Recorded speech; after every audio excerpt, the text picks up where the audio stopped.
service of CNC Worldwide.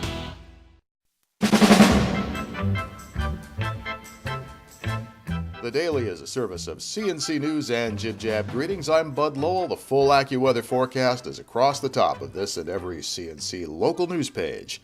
A U.S. appeals court has affirmed that the Second Amendment does not apply to people involved in a criminal enterprise.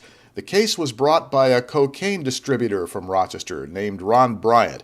He was convicted in 2008 of carrying a gun while trafficking drugs in Rochester. Federal law adds at least 5 years to the sentence of a person who has a gun while trafficking drugs, so Bryant was sentenced to a total of 81 months in prison. He then sued, saying he bought the gun for protection under his constitutional right to bear arms. Bryant said the law should be overturned. The case went to the United States Court of Appeals Second Circuit, which ruled that Bryant gave up his constitutional rights when he was no longer a law-abiding citizen. So the law remains constitutional, and Bryant remains behind bars. The Greece Planning Board has tabled a request from Wegmans for a new commercial building at its Mount Read Boulevard Plaza.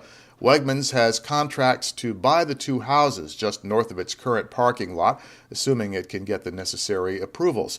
It wants to demolish those houses and build a new 15,000 square foot retail building. The new store will be leased to a third party, which has not yet been identified. The land is already rezoned, but Wegmans needs the planning board to sign off before it can proceed. Eastman Kodak says it sold a building in the Canal Ponds Business Park in Greece for $2.6 million. The new owner is the State University at Albany College of Nanoscale Science and Engineering, and the former Kodak building will become a center for research and manufacturing of things on a very tiny scale. Nano means 1/billionth of a meter. Nanoscale engineering is used to develop tiny integrated circuits for faster computers, synthesizing DNA for medical treatments, and other uses where you need to work with things that are measured on a molecular level. Ironically, the SUNY program, which deals with the very tiny, has outgrown its facility in Canandaigua. It bought the Kodak building for room to grow. Groundbreaking ceremonies are coming this summer for Rochester's new railroad station. Congresswoman Louise Slaughter says construction will start in August on the replacement for the 1978 vintage Amtrak station on Central Avenue. It's a prefab building of the type known as an Ambox. Although to Slaughter it's a wretched building with no amenities. It makes a lousy first impression for people arriving in Rochester by train, she says. The new station will be intermodal, handling both traffic and the intercity buses. It will be ADA compliant, which the existing building is not. It will also have concessions and other traveler comforts that the current building lacks. The current Rochester station was meant to be temporary, but a replacement never got built. The city and Congresswoman Slaughter have pushed over the years to get the job done. Serious planning began in 2002 and in fits and starts finally reached the current state of things. The new station will be a $26 million project. $15 million comes from federal stimulus money, $7.5 million from the state of New York. And the station serves about 150,000 people a year. In Irondequoit, police are asking the public to help them locate a missing 15-year-old girl.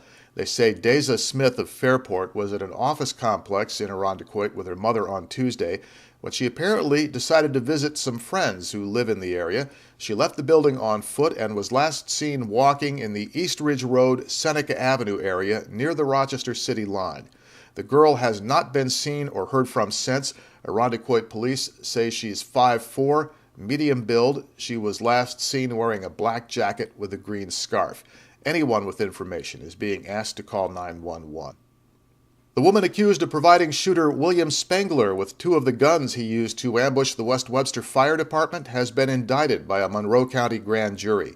Dawn Nguyen was indicted on a charge of falsifying business records and will be arraigned within the next few days. She's already been indicted on federal charges for lying on the paperwork she filled out when buying the guns in Henrietta back in 2010. Nguyen said she would own the rifle and shotgun she bought that day, but investigators say she actually bought them for Spengler, who was her former neighbor. Spengler then used the guns to shoot down 4 West Webster firefighters on Christmas Eve. 2 of them were killed. Nguyen faces up to 4 years in prison on the state charge. Data from Henrietta Ambulance says the first responder service has improved its cardiac arrest survival rates, getting a pulse back on more than half the patients they tried to resuscitate last year. Henrietta Ambulance says its paramedics attempted resuscitation on 24 patients in 2012. They were able to get a pulse back on 13 of them, or 54%. The medical community calls that ROSC, or return of spontaneous circulation.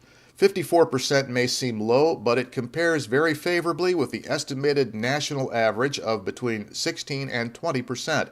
Henrietta Ambulance achieved ROSC on 18% of its cardiac arrest patients as recently as 2010.